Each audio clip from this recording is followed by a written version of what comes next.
The signal came from the edge of known space, weak and broken, like a voice calling out from the bottom of a deep hole. The Galactic Council's long-range scanners picked it up on a quiet Tuesday morning. Not that the Council measured time in Tuesdays, but the human translators on their staff had started using the word, and it had stuck. It was a ship. Not a big one, not a fleet, just a single vessel, drifting at low speed through the outer ring of the Valoris system, which sat squarely inside Galactic Council-controlled space. The ship was human-made. Every scanner confirmed it. The hull design, the engine signature, the faint electromagnetic noise it gave off, all of it matched the profile of a United Nations Space Command warship. What nobody could explain was what it was doing there. The nearest human colony was 42 light-years away. The nearest human outpost of any kind was 38 light-years away. There was no trade route through the Valoris system, no diplomatic station, no reason for a human ship, let alone a warship, to be drifting through that particular stretch of space. High Arbiter Solek of the Galactic Council was the first senior official to see the full report. He read it twice, then called for his advisors. "Is it broadcasting?" he asked. "A distress beacon," said Coordinator Foss, a tall, gray-skinned Venari who managed the Council's communication systems. "Old format, low power.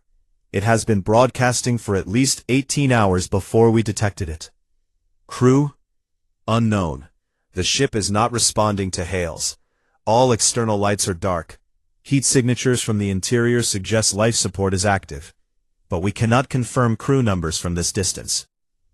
Solek leaned back in his chair and looked at the holographic image of the ship floating above his desk. It was a lean, gray vessel, about 300 meters long. Its hull showed damage, long scoring marks along the port side. A section of the rear plating buckled inward. One of the secondary engine pods, clearly dead and cold. Whatever had happened to it, it had not been gentle. "A damaged human warship," he said slowly, "broadcasting a distress signal in the middle of our space, with no explanation for how it got here." "That is correct," said Fass. "And we have heard nothing from Earth. No communication, no notification, no request for passage. Nothing. Earth's diplomatic office has not contacted us in 11 days, and the last contact was routine." Solek was quiet for a moment. He had dealt with humans before. They were a young species, barely 2 centuries into interstellar travel, and they had a habit of doing things in ways that surprised everyone, including themselves. They were smaller than most council species, shorter-lived, and yet they moved through the galaxy with a kind of restless energy that older species found either admirable or exhausting, depending on the day. But this was different.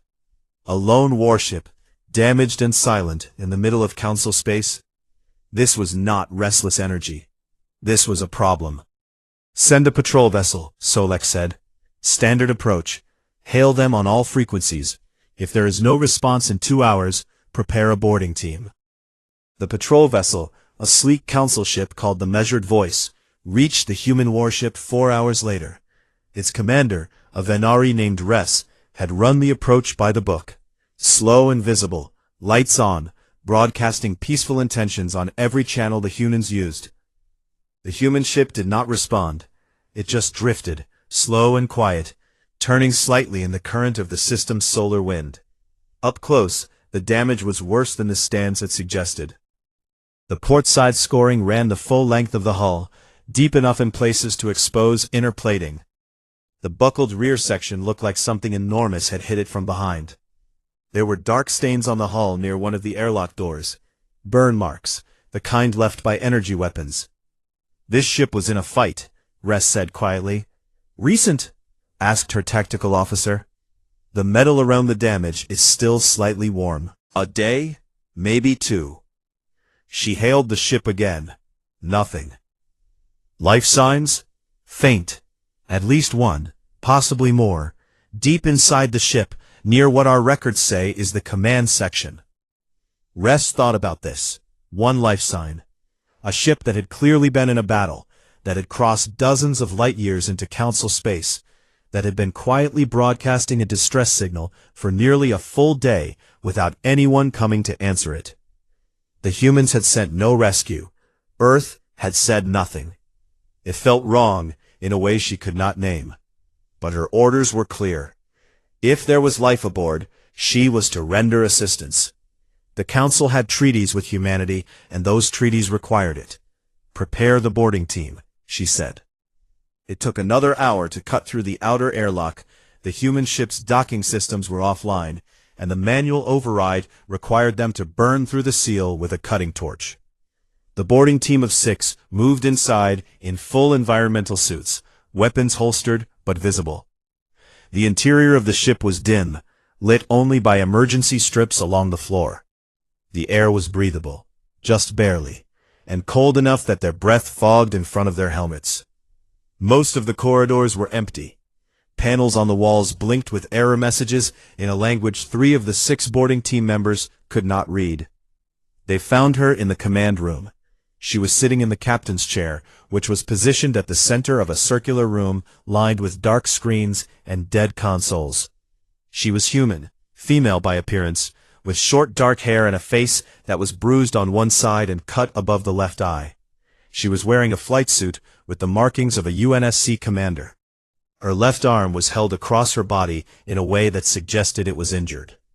On the console in front of her, 3 empty cups sat in a neat line. She looked at them when they entered.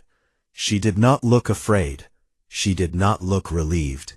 She looked at them the way a person looks at someone who has just walked into a room, where they were already in the middle of something, and she said, in a voice that was calm and a little tired, "Who authorized the breach of my airlock?" The boarding team leader, a young Venari named Tail, had prepared for several possibilities. He had prepared for a terrified survivor. He had prepared for a dying crew member in need of urgent help. He had prepared for silence, confusion, panic. He had not prepared for this. "We are Council Patrol," he said, in halting but serviceable human English. "We detected your distress signal. We are here to render assistance." The woman looked at him for a long moment. Then she looked at the others behind him. Then she looked back at him. "I see," she said. She did not say thank you. She did not ask for a doctor, though she clearly needed one. She did not ask where she was, or how long she had been drifting, or whether help was coming. She said, "I'm going to need you to not touch anything on this ship." Tail did not know what to do with that. He looked back at his team. They looked back at him.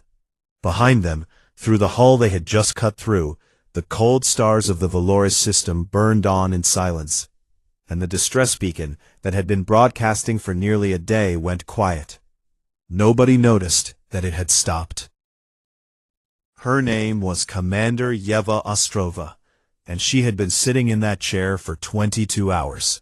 She had eaten the last of her rations 9 hours ago. She had drunk the last of her coffee, real coffee, from a bag she kept in the emergency cabinet for exactly the kind of situations where everything had gone sideways, 6 hours ago. Her left arm had a hairline fracture somewhere near the elbow, she was fairly sure, though the med scanner had stopped working, along with most of the ship's other systems, so she was going on the way it felt, which was bad. She had not slept. This was not because she was too worried to sleep. Yeva Ostrova had slept in worse situations than this. She had slept in a cockpit while their co-pilot ran emergency repairs. She had slept on the floor of a shuttle that was depressurizing slowly. She had learned, a long time ago, that exhaustion was the enemy of good decisions, and that a person who could sleep under pressure was a person who could think clearly when they woke up. She had not slept because she was waiting. The Vreth had been following her for 6 days. The Vreth were not a species that the Galactic Council talked about much at formal meetings. They were not members. They were not interested in diplomacy or trade or any of the things that formal meetings were about. They were interested in ships, specifically in taking them, stripping them, and selling the pieces. For the last 3 years, they had been working the outer edges of human colonial space, hitting cargo haulers and small transport vessels, always staying just far enough outside the range where a full UNSC response would be fast enough to matter. They had gotten bolder lately. Yeva's mission, officially listed in the UNSC's records as a navigational survey run, was to change that. The enduring resolve had been modified, extra power routed to the sensors, the distress beacon reprogrammed to broadcast on the frequencies the Vreth used to track targets. The hull damage was real, done by engineers with a very specific brief. Make it look like this ship has been hit once and is running. Make it look like something worth chasing. It had worked better than expected. The Vreth had taken the bait within 18 hours. She had led them, very slowly, very carefully, on a long curving path that ended here, in the Valoris system, deep inside Council space, where her backup was supposed to be waiting. Her backup was not there. She had been waiting for 22 hours when the Council patrol ship appeared, and for about 30 seconds she had allowed herself to feel something like relief. Then the patrol ship had cut through her airlock without asking, and relief had turned into something more complicated. She looked at the 6 beings standing in her command room. They were Venari, mostly, tall, gray-skinned, with wide-set black eyes, and the careful posture of people who had been trained to appear calm. They were carrying weapons, but the weapons were holstered. The one in front had spoken to her in English, which meant they had either prepared for this, or they had a translator running. Either way, they were more organized than she had expected. She also noticed, because she was someone who noticed things, that one of them had already moved toward the navigation console. "Please step away from that console," she said. The one near the console stepped back.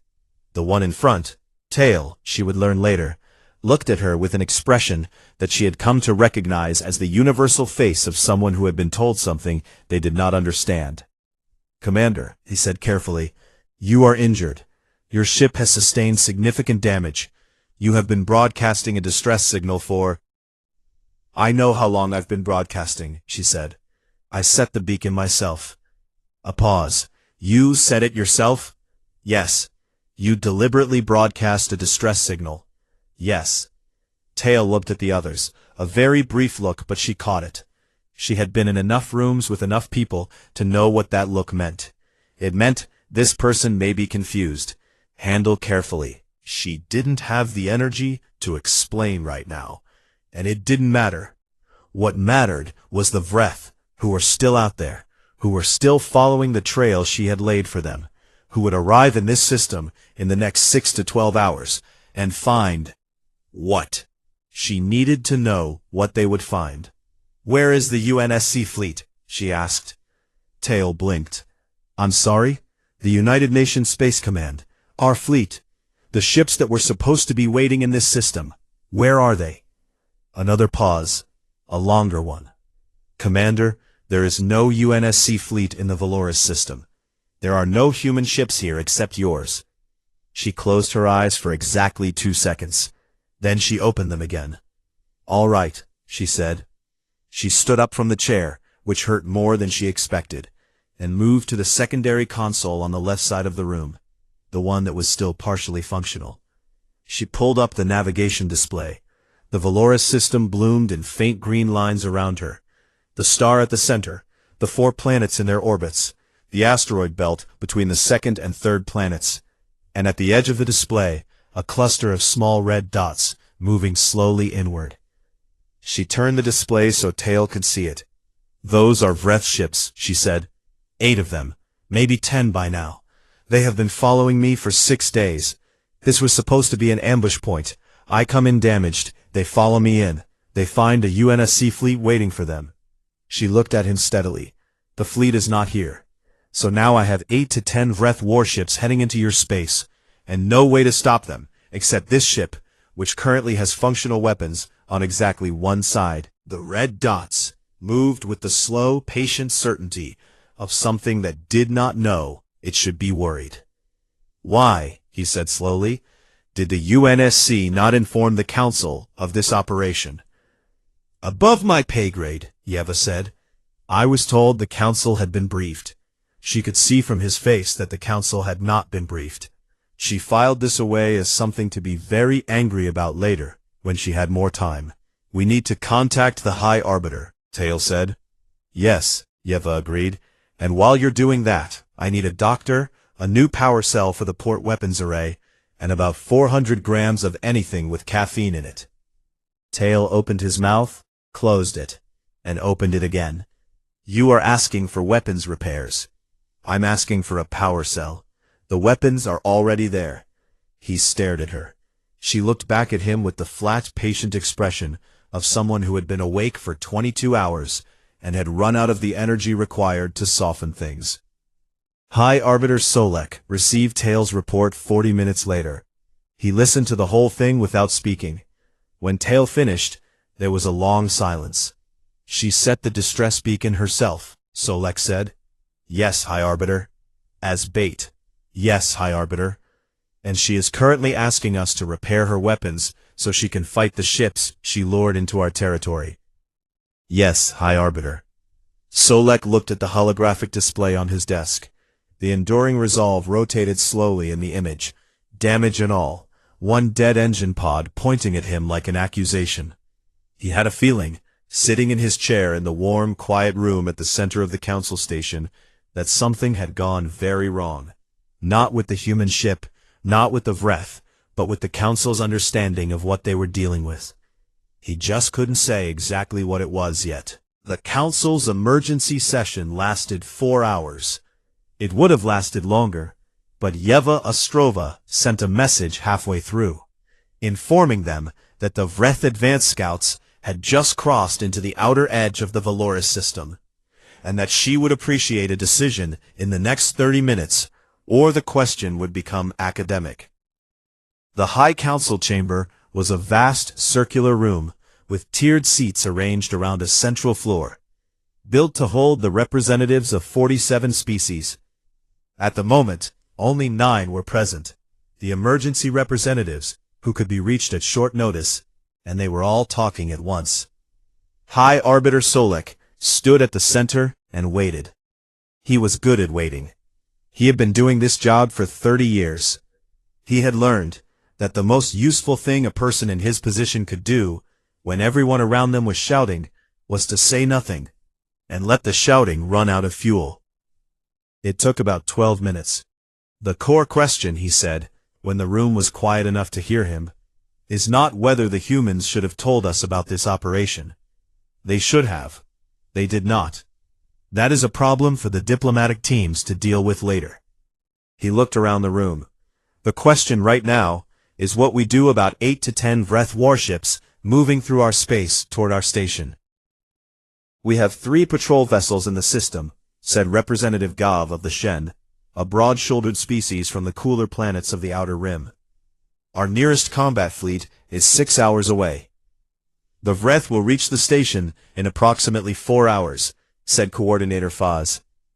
Then we call the fleet in and we hold, said Gav. We cannot hold with patrol vessels against 10 Vreth warships for 6 hours, said someone else. Then we call Earth, said another voice. We demand they send support. Earth is 42 light-years away, said Faz, very patiently. Even at maximum FTL, a fleet from Earth would take... There is 1 human ship already here, Solek said. The room got quiet in a different way. 1 damaged ship, said Gav, with a crew of how many? 1 confirmed, said Solek. The silence stretched. 1, said Gav. 1 human on a damaged warship against 10 Vreth. She asked for a power cell for her weapons array and a doctor, Solek said. She has the power cell, the doctor is on the way. He paused. She has not asked for anything else. He let that sit in the room for a moment. He had been in this business long enough to know that how people asked for help, or did not ask, told you more about them than almost anything else. Species that were afraid asked for everything. Species that were desperate asked loudly. Species that had been managing hard situations for a long time developed a different habit. They identified what they needed, asked for exactly that. and got to work. Commander Ostrova had identified a power cell and a doctor. Not a fleet, not an escort, not even a guarantee of backup. A power cell and a doctor. I am going to make a decision, Solek said, that some of you will disagree with. We are going to give Commander Ostrova everything she asks for, and we are going to stay out of her way. Gav looked at him for a long moment. You trust her? I trust that she has been planning this for 6 days, and we have been planning for 30 minutes, Solek said. I trust that she lured 8 Vreth warships across 30 light-years on a damaged vessel with 1 working arm, and the Vreth do not know that yet. He looked at the star map on the wall of the chamber, where the red dots of the Vreth ships crept inward like a slow tide. I trust that she is not afraid. Aboard the Enduring Resolve, Yeva was doing 3 things at once. She was watching the Vreth approach vectors on the navigation display, tracking their speed and formation with the steady focus of someone who had memorized every detail, and was now waiting for the details to match her predictions. She was also talking to the Council's engineering team, who had delivered the power cell, and were now watching with poorly concealed amazement as she routed it directly into the port weapons array using a bypass that their own engineers later admitted they had never seen before. And she was eating a bowl of something warm and salty that the Council medic had brought her, along with a splint for her arm, because she had been 22 hours without food, and she was not going to go into a fight with low blood sugar on top of everything else. You are going to fight them yourself, said Tael. He had not left the ship. She was not sure why. She had not asked him to stay, but she had not asked him to go either, and he had stayed. I'm going to finish what I started, she said. There are 8 ships, possibly 10. 9, she said, glancing at the display. 1 dropped back about an hour ago, probably a comms relay. She took another mouthful of the warm food. 9 is fine. Tael was quiet for a moment. How is 9 fine? Because they think I'm broken, she said simply. She looked at him. That's the whole point. They've been following a ship that looks like it barely survived something. They think they're going to coast in here and take a wreck. They're going to come in loose. They're not going to expect anything. And when they do, she said, I'll be right where they expect me to be. Drifting, quiet, and then not. She finished the food, set the bowl aside, and turned back to the display. The Vreth ships were 20 minutes out now, and they were indeed coming in loose. Spread formation, no tactical tightening. The kind of approach you made when you were coming to pick up something, not to fight something. Tael watched her hands move over the console, pulling up targeting systems, running calculations, rerouting power with small, precise movements. She did not look like someone facing 9 enemy ships. She looked like someone doing a task they had done many times and expected to do many times again. The High Arbiter wants to know, Tael said quietly, if you require assistance. She was quiet for a moment, and her eyes didn't leave the display. Tell the High Arbiter thank you, she said. Tell him to keep his patrol ships clear of my firing lines. Tell him this won't take long. She reached forward and switched off the distress beacon. Then she switched on the weapons. In the cold dark of the Valoris system, the Enduring Resolve stopped drifting. They came 17 hours after the fight. Solek was reviewing the damage reports from the battle. The Vreth ships had scattered badly. 3 of them destroyed, 4 disabled, 2 fleeing back the way they came. When Coordinator Faz entered his office with an expression that said something new had happened. The cargo hauler had what looked like retrofitted gun emplacements on its upper hull. The kind of installation done quickly, without elegance, but with clear purpose. The freight transport had torpedo tubes that had not been on the original design schematics. The hospital ship's medical markings were genuine, but there were weapons arrays on its secondary hull that most hospital ships did not have. They are civilians, said Gav, who had come to stand beside Solek. Or, they were. They are not asking for docking clearance, Faz noted. They are not broadcasting any kind of arrival identification. They just appeared. They came for her, Solek said.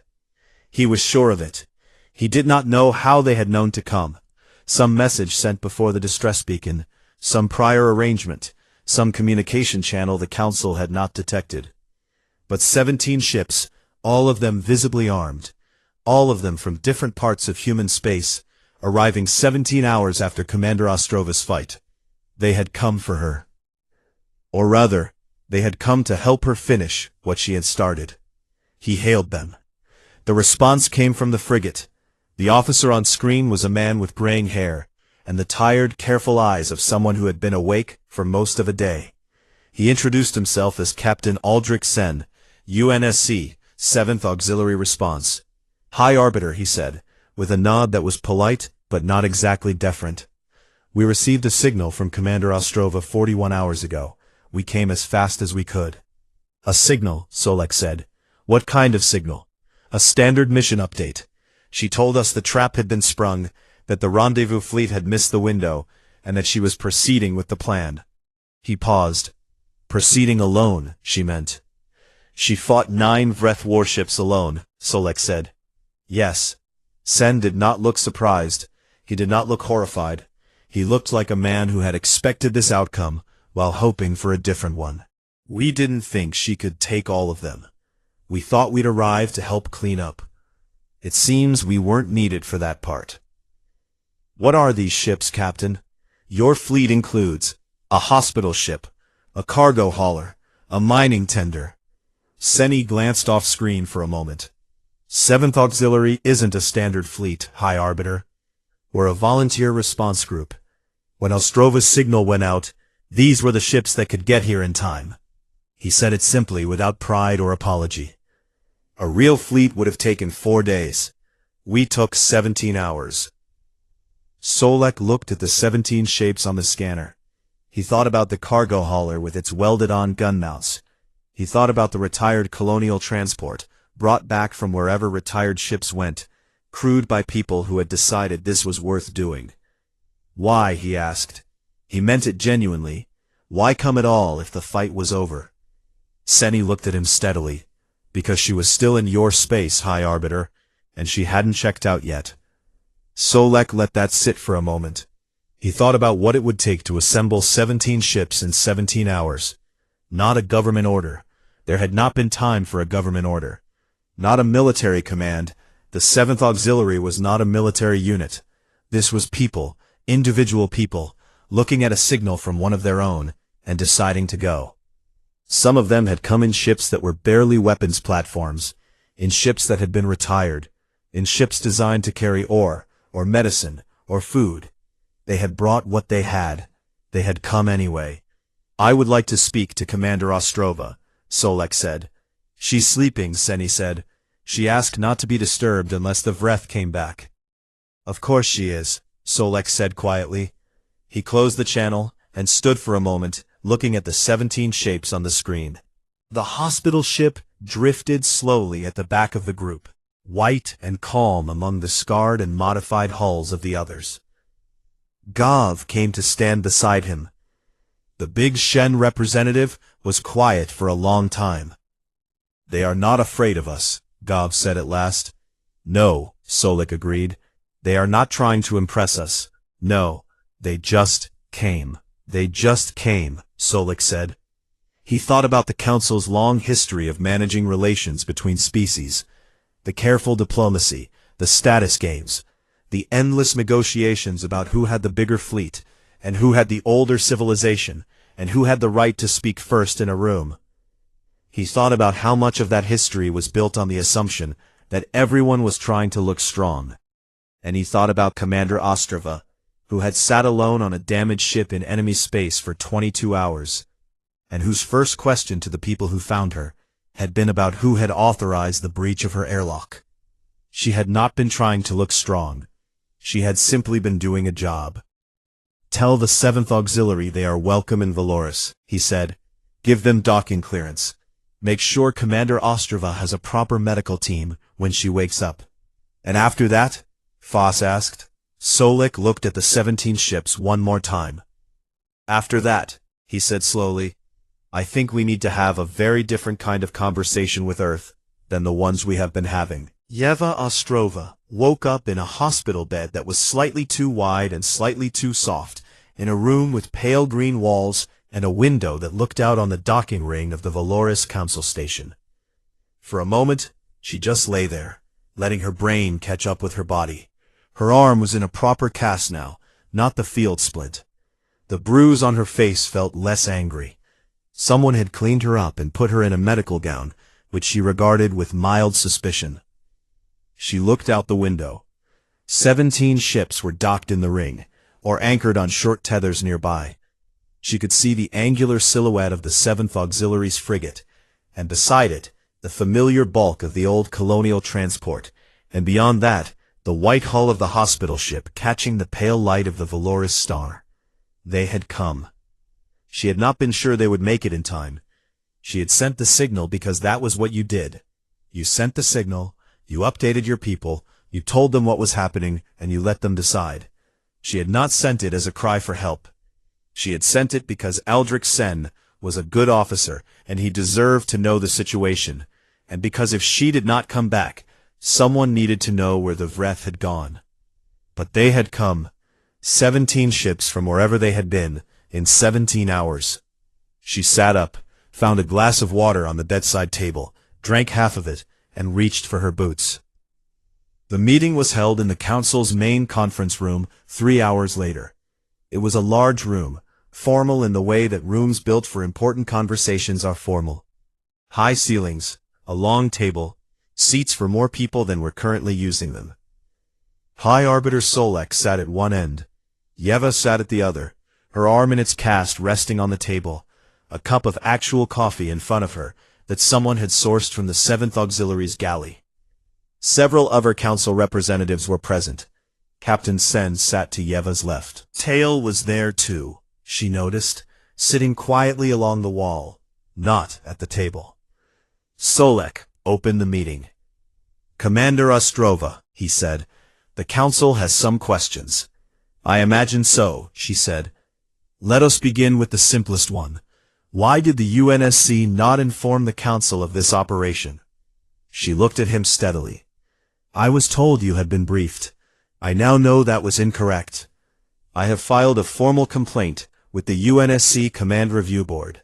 I am sorry for the confusion and for the position it put your people in. Solek nodded slowly. Accepted. Now, the operation itself. You used your ship as bait to lure a Vreth pirate fleet into council space. Without asking our permission, without warning us, you drew a battle into our territory and fought it with a single damaged vessel. Yes. And you did not think to wait for assistance. Yeva considered her words. She was not a diplomat.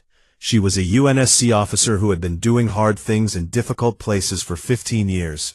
And she had learned that the most honest answer was usually the one that caused the least confusion in the long run. The Vreth had been hitting our colonies for 3 years, she said. Small ships, cargo runs, families moving between stations. We had filed the reports. We had requested council assistance with the outer border. We had asked for the patrols to be extended. She met Solek's gaze. The council said it was outside the jurisdiction of the formal patrol zone, and recommended we pursue diplomatic channels with Vreth intermediaries. The Vreth do not have diplomatic intermediaries. They have ships and weapons. She paused. So, we handled it. The room was quiet. The recklessness of the approach, began one of the other representatives, a narrow-faced being Yeva did not recognize. 3 years, she said. She said it without heat, without anger, just as a fact. 3 years. We were tired of waiting. Another silence. Solek looked at her for a long moment. Then he looked at Sen. Captain, you assembled 17 ships in 17 hours, from across human space. 16 hours and 40 minutes, Sen said. How? Sen glanced at Yeva, then back at Solek. Commander Ostrova sent a mission update signal. Word spread. People came. People came, Solek repeated. People who had friends on the colony ships the Vreth had hit, Sen said simply. People who knew someone who lost cargo, or a ship, or more than cargo. He did not elaborate, and he did not need to. It wasn't an order. No one told them to come. They just came. Solek was quiet for a long time after that. He looked at the window at the far end of the room, where the docking ring was just visible, with its 17 ships still anchored in the pale light. He thought about what the Council had missed. Not just the operation, the bigger thing. The thing that the operation pointed to, like a finger pointing at the moon. He had been thinking about humanity for years, as a young species. Energetic, short-lived, still learning how the galaxy worked. Prone to rushing into things. Not yet mature enough for full Council membership, in the opinion of most senior representatives. He had been wrong, not about their youth. They were young objectively by any measure. But youth was not the same as immaturity, and rushing was not the same as recklessness. Humanity did not wait for permission, not because they didn't respect the rules, but because they had long experience with what happened to people who waited for help that was never quite going to arrive in time. They had developed a different habit. See the problem, build the solution, do the work. Ask forgiveness, not permission. And even then, not always. And when one of their own sent a signal, not even a distress signal, just an update, just a, here is what is happening. 17 ships came in 17 hours. Not a government response, not a military order. People, with their cargo haulers and their hospital ships and their decommissioned transports, armed with whatever they could bolt on in a hurry. Commander Ostrova, Solek said at last, I would like to ask you something that is not an official Council question. I would like to ask it as one person asking another. Yeva looked at him. Go ahead. Were you afraid? During the fight? Alone on that ship, with 9 Vreth warships coming in? She thought about it. He appreciated that she actually thought about it, rather than just answering. Yes, she said, but not of losing. I was afraid of running out of time before the job was done. He nodded. He believed her. The formal Council vote on human membership was held 6 weeks later. It was not unanimous. It rarely was, with 47 species involved. But it passed with a larger majority than anyone had expected. The debate, which had been running in various forms for over a decade, was shorter than usual. Tail, who had remained on the enduring resolve for the full duration of the Vreth standoff, and had written a detailed report on everything he had seen, delivered the final statement in favor. He was not the most senior person to speak. He was not the most eloquent. But he had been in that command room, and he had watched Ostrova's hands on the console, and he had seen the look on her face when the 7th Auxiliary ships appeared on the scanner. She had not looked relieved, he said. She had looked satisfied. The way a person looks when a plan that was always supposed to work does, in fact, work. After the vote, Yeva was sitting in the station's small observation lounge, watching the ships in the docking ring, when Solek found her. He sat down in the seat beside her without asking, which she appreciated. The Council voted yes, he said. I heard. Do you have any thoughts on it? She looked at the ships outside. The Enduring Resolve had been repaired. The Council's engineering team had done good work, and it looked almost like new from here. The damage scored from its hull, the dead engine pod, replaced. I think, she said slowly, that you will find us useful. I think you will also find us frustrating. I think there will be more situations like this one, where we have already started something by the time you hear about it. She looked at him. But I also think that when you call, we will come in whatever we have. In 16 hours and 40 minutes, or faster. Solek looked out at the ships. The hospital ship was still there, white and calm. The old colonial transport had its running lights on, small and warm in the dark. I believe you, he said. And the galaxy, slowly, quietly, began to understand what it had been looking at all along.